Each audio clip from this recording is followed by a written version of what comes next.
Dans cet article nous allons détailler les 11 principales composantes de ces accords signés juste avec les indépendances, et qui sont toujours en vigueur, et appliqués à la lettre par nos États. Installez-vous confortablement, aujourd'hui nous intéressons les 11 composantes des accords post-coloniaux avec la France. Avant de commencer, veuillez abonner à la chaîne, et n'hésitez pas à aimer la vidéo, et activer la cloche de notification. Voilà, comme ça, c'est parti. 1.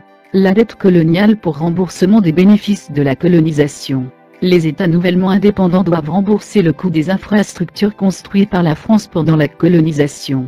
Nous cherchons toujours le détail des coûts, l'évaluation des bénéfices et des conditions de paiement imposées par la France aux pays africains. 2. La confiscation automatique des réserves financières nationales. Les pays africains doivent déposer leurs réserves financières auprès de la Banque de France.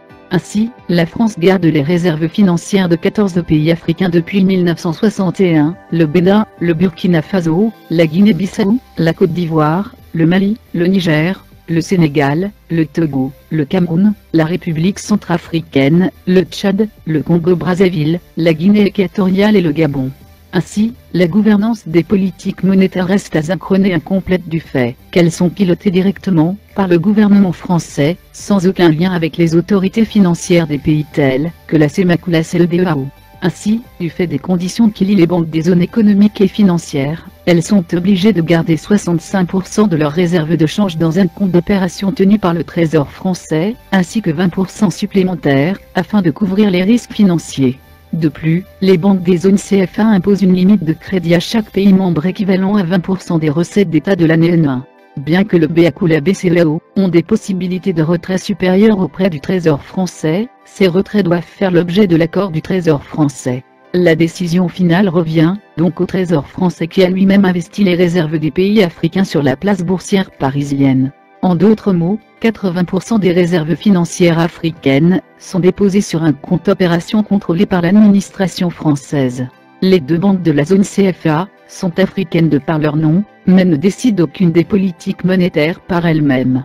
Pire, les pays eux-mêmes ne savent même pas quelle est la part de réserves financières qui leur appartient en groupe ou individuellement en tant que pays, mais détenue par l'administration du Trésor français. Les gains issus des investissements de ces fonds au Trésor français sont censés être rajoutés à la cagnotte africaine, mais aucun compte n'est donné là-dessus aux banques ni même aux pays membres. Seul un groupe limité à 6 administrateurs du Trésor français ont connaissance des montants du compte d'opération, du lieu d'investissement des sommes. Les banques centrales africaines n'ont pas accès à ces informations, déclarait le Dr Gary Cabuche. On estime maintenant que la France détient près de 500 milliards de dollars auprès de son trésor. Elle est donc prête à tout afin de combattre toute personne qui chercherait à faire la lumière sur le côté obscur de ce vieil empire. Les pays africains ne disposent pas d'accès à cet argent. La France leur permet d'accéder à seulement 15% de l'argent chaque année. Si elles ont besoin de plus que cela, ils doivent emprunter de l'argent supplémentaire à partir de leur propre 65% du Trésor français à des taux commerciaux. De plus, la France impose un plafond sur le montant de l'argent que les pays peuvent emprunter dans leurs réserves. Le plafond est fixé à 20% de leurs recettes publiques de l'année précédente. Si les pays ont besoin d'emprunter plus de 20% de leur propre argent, la France dispose d'un droit de veto. 3. Le droit de premier refus sur toute ressource brute ou naturelle découverte dans le pays.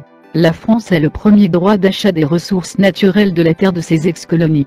Ce n'est qu'après que la France ait dit « je ne suis pas intéressé » que les pays africains sont autorisés à chercher d'autres partenaires. 4. Priorité aux intérêts et aux entreprises françaises dans les marchés publics et appels d'offres publics. Dans l'attribution des marchés publics, les entreprises françaises ont la priorité sur l'attribution, même si les pays africains peuvent obtenir un meilleur rapport qualité-prix ailleurs. En conséquence, dans la plupart des ex-colonies françaises, tous les leviers économiques des pays sont entre les mains des expatriés français. En Côte d'Ivoire, par exemple, les entreprises françaises possèdent et contrôlent tous les grands services publics, eau, électricité, téléphone, transport, port et les grandes banques. C'est la même chose dans le commerce, la construction et l'agriculture. En fin de compte, comme je l'ai écrit dans un article précédent, les Africains vivent maintenant sur un continent possédé par les Européens. 5. Droit exclusif de fournir des équipements militaires, et de former les officiers militaires des colonies. Grâce à un système sophistiqué de bourses, de subventions, et les accords de défense attachés au pacte colonial, les Africains doivent envoyer leurs officiers supérieurs en formation en France. La situation sur le continent est telle que la France a formé des centaines, voire des milliers de traîtres. Ils sont tous en sommeil, et seront activés en cas de besoin pour un coup d'État ou tout autre but. 6. Le droit pour la France de déployer des troupes, et d'intervenir militairement, dans le pays pour défendre ses intérêts. En vertu de ce qu'on appelle les accords de défense attachés au pacte colonial, la France a le droit d'intervenir militairement dans les pays africains, et aussi de stationner des troupes en permanence dans les bases et installations militaires, entièrement gérées par les Français. Lorsque le président Laurent Gbagbo de la Côte d'Ivoire a tenté de mettre fin à l'exploitation française de son pays, la France a organisé un coup d'État. Pendant le long processus pour évincer Gbagbo, des hélicoptères de combat et des forces spéciales sont intervenus directement dans le conflit et ont tiré sur des civils. La France a estimé que les hommes d'affaires français avaient perdu plusieurs millions de dollars d'actifs en quittant précipitamment Abidjan en 2006. Pourtant, l'armée française a massacré près de 65 civils non armés et en a blessé 1200 autres. Par la suite, la France a réussi un coup d'État. Elle a fini par transférer le pouvoir à Alassane Ouattara.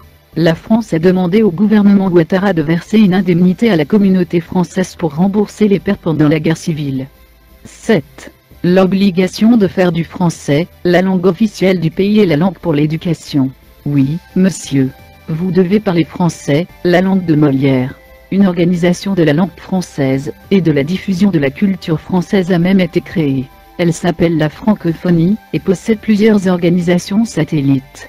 Ces organisations sont affiliées et contrôlées par le ministre français des Affaires étrangères. Comme nous l'avons démontré dans cet article, si le français est la seule langue que vous parlez, vous aurez accès à moins de 4% de la connaissance de l'humanité et des idées. Cela reste très limitatif. 8. L'obligation d'utiliser le franc CFA, franc des colonies françaises d'Afrique. Voilà la vraie vache à lait pour la France. Ce système est même dénoncé par l'Union européenne. Mais la France n'est pas prête à faire tomber ce système économique datant de la colonisation qui met environ 500 milliards de dollars des caisses de l'Afrique dans sa trésorerie. Lors de l'introduction de la monnaie euro en Europe, les autres pays européens ont découvert le système d'exploitation français. Beaucoup, spécialement les pays nordiques, ont été consternés, ils ont suggéré à la France de se débarrasser du système, mais sans succès. 9. L'obligation d'envoyer en France un bilan annuel et un rapport d'état des réserves. Pas de rapport, pas d'argent. Quoi qu'il en soit, le directeur des banques centrales des ex-colonies présente le dit rapport lors des réunions biannuelles des ministres des Finances sur les ex-colonies. Ce rapport est ensuite compilé par la Banque de France et le Trésor français. 10. Renoncer à toute alliance militaire avec d'autres pays, sauf autorisation de la France. Pourquoi les alliances militaires régionales en Afrique sont les plus faibles? La plupart des pays ont seulement des alliances militaires avec leurs ex-colonisateurs. Drôle. Mais vous ne pouvez pas faire mieux. La France leur interdisait toute autre alliance militaire. 11. L'obligation de s'allier avec la France en cas de guerre ou de crise mondiale. Plus d'1 million de soldats africains se sont battus pour la défaite du nazisme et du fascisme au cours de la Seconde Guerre mondiale. Leur contribution est souvent ignorée ou minimisée. Mais quand vous pensez qu'il a fallu seulement 6 semaines à l'Allemagne pour vaincre la France en 1940, la France sait que les Africains pourraient leur être utiles pour sauver la grandeur de la France à l'avenir. Conclusion.